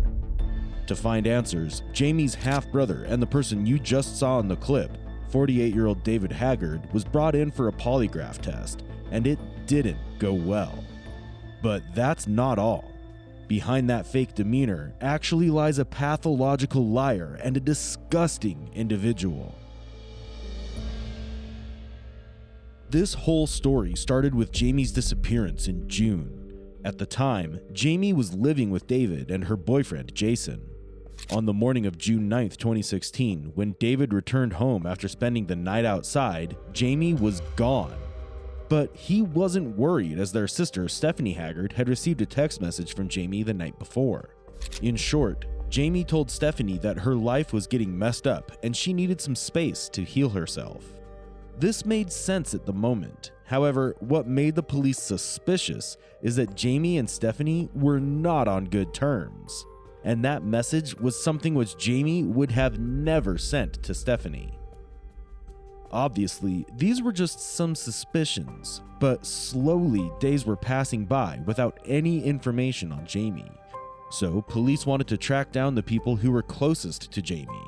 And yes, the first person that automatically became a suspect was Jamie's boyfriend, Jason. However, Jason was already behind bars for some unrelated drug incident during the time of her disappearance. So the only person that was left for the police to focus on was Jamie's half-brother, David Haggard. David was brought in for an interview after he gave the polygraph test. The results were negative, and as such, the suspicions on him grew thicker. Obviously, the police are out here digging into this thing. We're doing everything we can to get your sister found.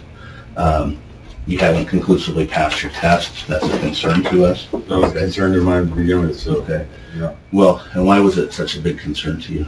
So I told you I already felt guilty. I carry the guilt. It's dreaming that I'm guilty, whatever happened to her is my fault and whatnot. So, Okay. Well, these questions, that's specifically why I didn't ask you, are you responsible for her disappearance? Because you told me that you felt responsible for it. I didn't go that route, okay? Yeah, but you also said that this I asked very specific questions. Do you know where she's currently located? Have you lied to the police regarding her disappearance? Right. Well, that's not what your body's telling us. Your body's telling us something completely different, okay? And so what we have to do is rely on what we're seeing here, what your body is providing to us. A mouth can say one thing, the body tells the truth, and that's the way that I look at this. Right. So I feel very comfortably that there's more to the story. There's something that you're concerned about that you're not disclosing at this point. And we're here to try to get this thing resolved, obviously. Okay, you're down here for a reason. There's been some suspicious things that have gone on, since her disappearance. I think that there's a lot more to it that you're holding back on at this point, but this isn't the time to do that. This is the time to deal with it. Let's get your sister back. Let's move forward with this investigation. Let's bring her home, According to the polygraph test, David failed to answer the most simple questions honestly. However, just with a polygraph test, it was not possible to put David under arrest. At this point, he's just in an interview and not an interrogation. So even though he seems like a suspect, the detectives cannot put him under too much pressure to get answers. Like I said, if I was given a test about Jamie's disappearance, having no involvement whatsoever, I would completely pass the test. You don't even know Jamie, so you would have passed. Just like the Green River Killer guy. They asked him the wrong questions or some shit. He just because they didn't know any of the victims. That's why he passed his first test. Don't believe what you see in the paper about the Green River. I'm not going to go through this with you guys. I didn't do anything to my sister. I haven't done anything to my sister. I don't know where she's at. If I did, I would tell you. Bottom line. My life is pretty fucked up, and that's why I didn't want to take this test to begin with. But other than that, I wouldn't hurt my sister. I wouldn't hurt her. I wouldn't hurt her or my fucking children. You can ask any of my family history. I got a lot of family. You can ask them all about it. Plenty of men tell me that they wouldn't hurt somebody and they didn't, but they ended up being involved in disposing of a body. I didn't dispose of no bodies either, sir. I'm not that way. What were you doing burning all this stuff out in your yard for the last couple of weeks? We've been burning freaking... I'm not accusing you. Just tell me what it was. What were you burning? The mulch and shit. There's all kinds of shit around the property. We've been burning trash, all kinds of crap. There's all kinds of crap in that house. Me and Carly have been trying to get our leg up. So we're just trying to, Jason, we thought we were going to be gone. We thought Jason was going to be gone for a minute. So we were going to freaking try to get in with the owner. That was it. Yeah. And what was reburied in the hole? Anything? Garbage? Anything? There's garbage. There's all kinds of shit. There's that whole property can be buried. There's axles. There's all kinds of shit in the property. You had that stupid ass pump. I mean, not pump, but a pond that he's gonna put in. It was dumb. Yeah. You know, nobody wants a fucking pond. And it didn't just get buried or covered up in one night. It's fucking over a duration of time. Okay. A bunch of garbage burned in that hole. I mean, it's a bunch of wood. Yeah. When detectives checked the house where David and Jamie used to live, they found numerous holes in the yard, out of which some were filled up again. So the police started having this suspicion that Jamie, who was supposedly missing, might actually be a victim of murder. So even though it is an interview, the detectives tried to bring forward some indirect warnings. If she's found, and if she's found fairly quickly, and if she's deceased, the medical examiner will absolutely be able to tell us how she died. Still, whether it was an overdose or violence or whatever, whether she's found in your backyard or whether she's found buried out in Big Fin Hill Park or in Lake Washington, if she's found quickly, we'll be able to say it. And I'll say it, man. Her lifestyle absolutely leads to the suspicion that she fucking OD'd and people freaked out and didn't know what to do. And yes, that can be family members. Yes, that can cause a failure of a polygraph or a non-passing of a polygraph rather. David, I don't know I don't know her, but I know men in your position that have been under suspicion due to circumstances, and they've denied, and then, but in the end, the truth comes out, one way or the other. And I haven't done anything. So you know, let's just face the legal side of this thing. What's the crime of disposing of a woman that ODs? I have no idea. It's fucking gross misdemeanors. I have no idea, sir. So I'm telling you that because I don't want you or anybody else overly freaked out about an OD death and guys panicked and got rid of a body. Because it's a fucking gross misdemeanor at worst, if anybody even gets charged. So I just want to make sure that's clear. We're not investigating some felony crime if in fact she just died through her lifestyle, OD'd, she's got a history of that clearly. You guys keep saying she's dead. You guys know something that I don't know? Like, I don't even know that she's dead. Well, we do know a lot of things about her behaviors and issues that lead us to believe that she's no longer with us. I hope the hell she calls her mother right now. Says, Mom, I have been out. I've been in rehab. Of course, that's not true either, because she's well past the blackout periods of being rehab. So in my gut, I believe that she's dead, either by someone else's hand or she's OD. And now it's a recovery. In fact, that's why we're all out at your house today. We're not convinced she's out there. Sure as hell we're going to check it. We're going to be checking it with heavy equipment. We're going to be doing it with the cadaver dogs. We're going to be covering that base today, 100%. And if she is found out there, somebody's got some explaining to do. Whether Jamie is dead or not is a mystery right now. But as David's answers are not satisfactory to the detectives, they're trying to come at him from different angles and observe his reactions. As we saw just now, the detectives try and make David feel like they're sympathizing with him so that he thinks he's not being misunderstood. By doing so, they hope that David will let down his guard. The person in question is David's sister, so the emotional way might just be the right way to bring out the truth. But will it be enough? Dave, for example, 6 months, let's say her body is found 6 months from now, and the medical examiner can't determine her cause of death right away. They ultimately will, but and then 6 months from now, you say, okay, well, back in July, I was scared to admit that she died of an OD. It's going to be very tough to prove it was an OD at that point. If she died from some reason, or any other cause that happened around that home, and somebody panicked and got rid of her, then put it out there. Let's get her back home. Let the medical examiner look at her. I have nothing to do with any disappearance or anything that has happened to my sister.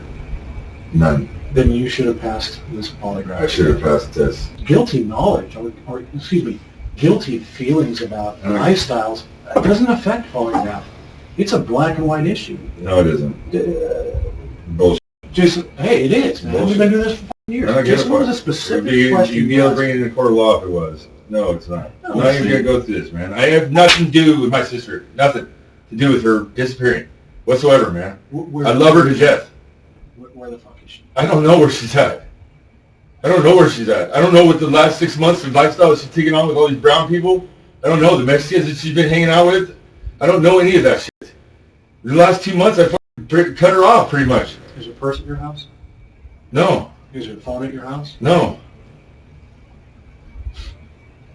No, the cops know that I'm on her voicemail because I had her phone when the cops to call the cops on Jason when they arrested Jason.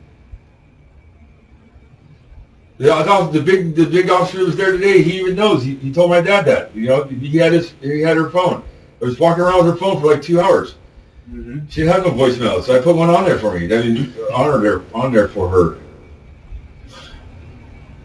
David is losing his patience very fast. It looks like he's trying to protect himself, but there's no way that the detectives can prove that he's lying. And moreover, as this is not an interrogation, the detectives have to calmly work it out. So the only possible step that they can take right now is to make it clear to David that if he's lying, he will be caught.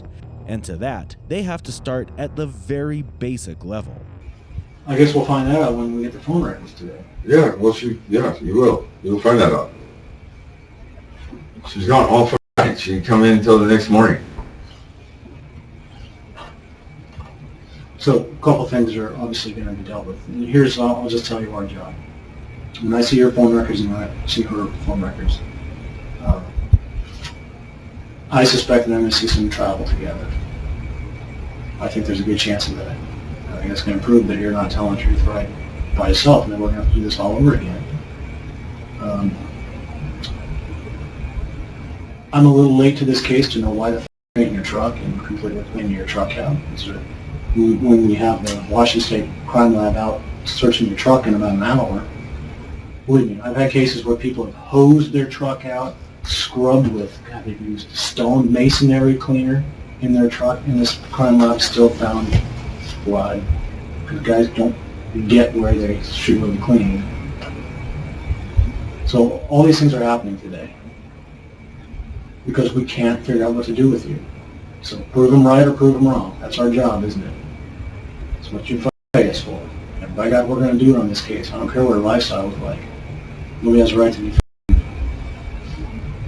disposed of improperly or killed in a fight and then dumped up in Eastern Monroe or wherever the she's at. Essentially, there have been a few things that made the police suspect David. First of all is the polygraph test. Secondly, the messages with his friend. And finally, his truck that he cleaned after the disappearance. I'm not a lawyer or charge me with something. I haven't done anything wrong. You can look at my phone records. You can check my truck. Is it going to clear you? Yeah. We're doing that too, Dave. Don't forget. Our job is to clear people. Right? Yeah. Mm-hmm. We're certainly not going to wrangle into somebody in right. crime. Whatever. Where are you, a witness or a suspect? Suspect in your eyes. Well, you're something in our eyes. Mm-hmm. You know you're not under arrest, right? I haven't done anything to my sister. Do you understand you're not under arrest? I'm a lawyer. Okay. Well, let's get out of here then. I hope you're right, Dave. I wasn't there. It can be seen that David constantly asks for a lawyer, but the detectives know that if he gets a lawyer at this point, the truth would be shrouded in mystery. Even though they must abide by the rules, they decide to approach him again in a friendly way, trying to make him feel that they're on his team. And soon, the investigation shifts towards uncovering new names, Scott and Natasha, two more of their friends who became part of the conversation. What's the story about rolling her sister up or something? You said that. Well, yeah, that was when he first started coming back around. You know, like he said he was arrested. You know, we checked that not to be true. Yeah. I mean, it's just like just weird shit. Like he started coming around like the day before Jason got out, and then talked. You know, I mean, Jamie's already gone, right? Yeah, Jamie's been gone, and he starts talking like he says that he'd been in contact. That she called him, which we don't think is true. You know, we're like, you know, why would she call him? And it just doesn't seem. He doesn't. doesn't add up. But I know Jamie was definitely afraid of him when he came in and got his cut, and he kept asking for his cut, and he kept asking for his boots. Cut of cash or cut of dough? His leather, his biker. Yeah, he had his cut there. He needed his cut. David literally admits that he believes Scott might be involved in his sister's disappearance, but he never confronted him about it. This raises a lot of suspicion. Why would David, who claims to be a caring brother, not try to uncover the full truth by directly confronting Scott? Suspect foul play, I'd go to Scott. I don't know anything else. Okay. No, I told you the story about Scott. Well, Scott needs to be checked. You're suspicious of Scott. Yeah, Is really there a big particular time. reason? Because he's like admitted that he's done something to her. Tell me that story again. Now that driving in the backseat of my car is a little difficult. He said when Jason came home out of jail, he was with Scott. Scott picked him up. They went and did some brown together. Natasha is a girl that just got out of feds. She's in an Oxford house or something in Seattle, I guess. Somewhere in Seattle.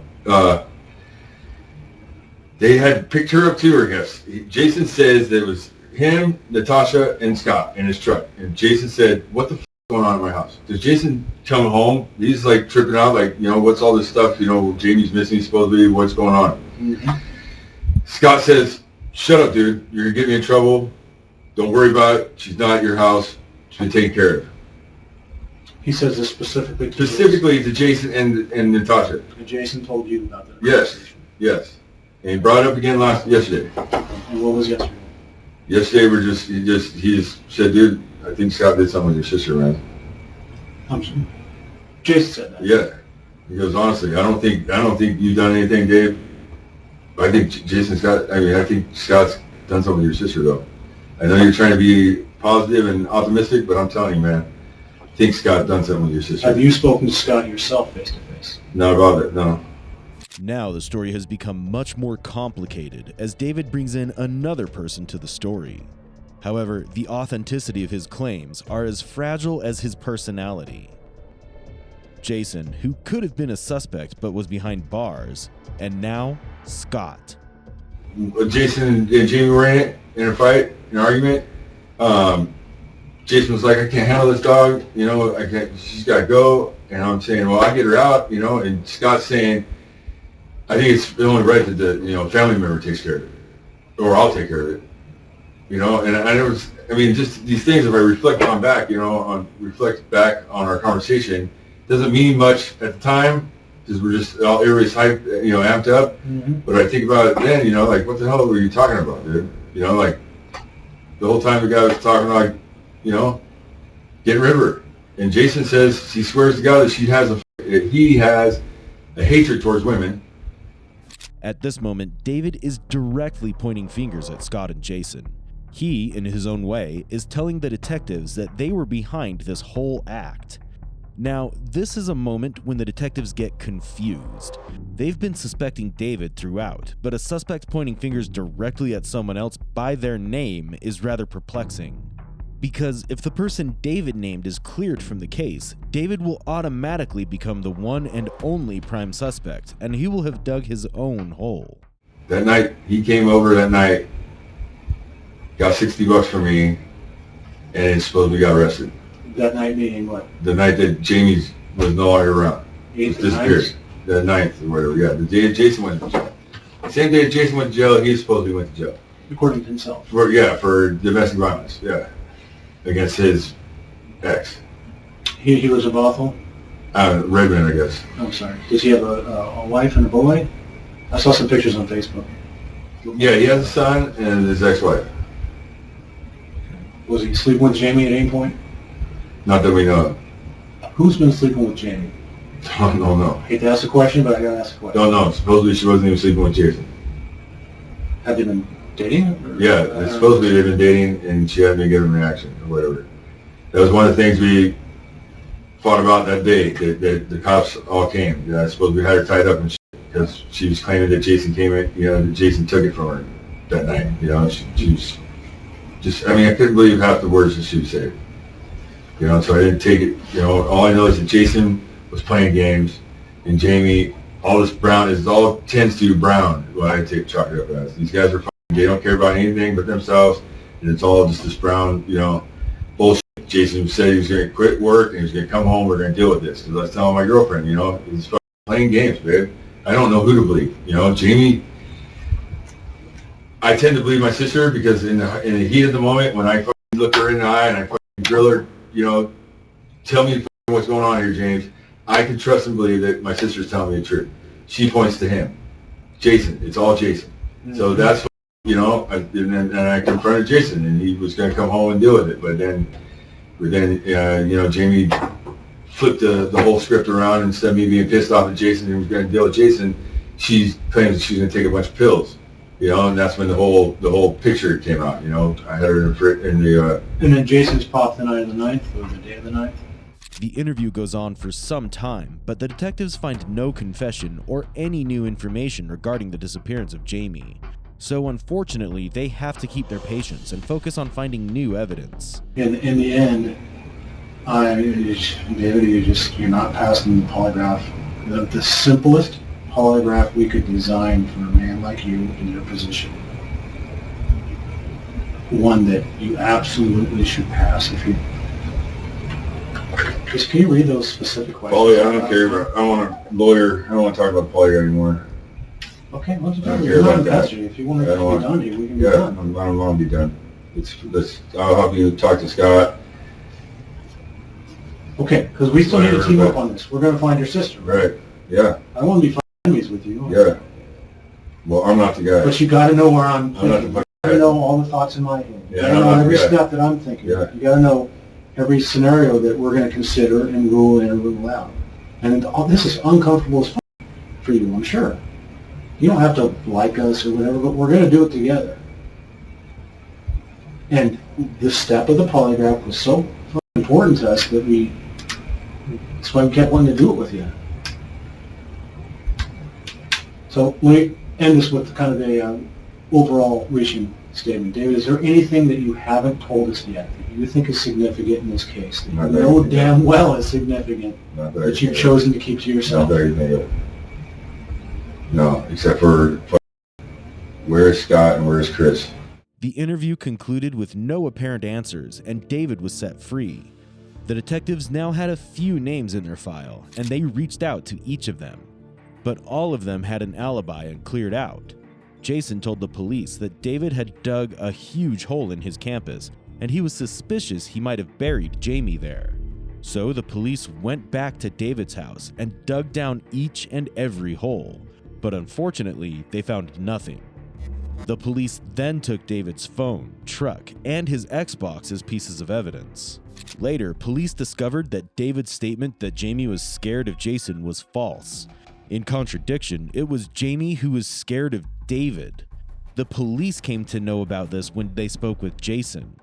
He said that Jamie kept on telling him that she's afraid of being killed by David. Also, David's earlier roommate told the police that David was getting frustrated with Jamie. David said that she was causing too much trouble and he should just kill her. Later, an uncanny turn came about in the story when the police heard the news of a psychic named Nicole. She had been telling the police that Jamie's spirit had been paying her visits and had told her that she wants her body to be found. It probably looked like a hoax to the police, but as they had no other information, they noted down Nicole's statements.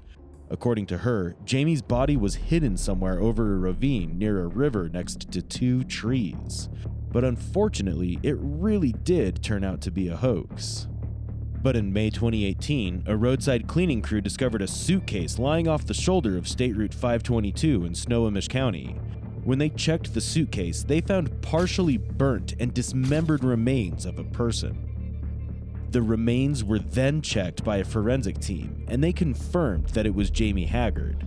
The case finally turned into a cold-blooded murder story. Now, the cell phone records from around the area had also come through, and when the police checked them, they finally found the damning evidence to put an end to the case. It wasn't anything recent that just stuck out that really solved the case. It was accumulation of everything in this entire investigation, and the detective finally felt like there was enough. David's GPS location showed that he was at the location where the suitcase was found. It even matched the timeline of when Jamie went missing. So, it was conclusive proof that everything that David had told the detectives in the interview was nothing but a bunch of lies.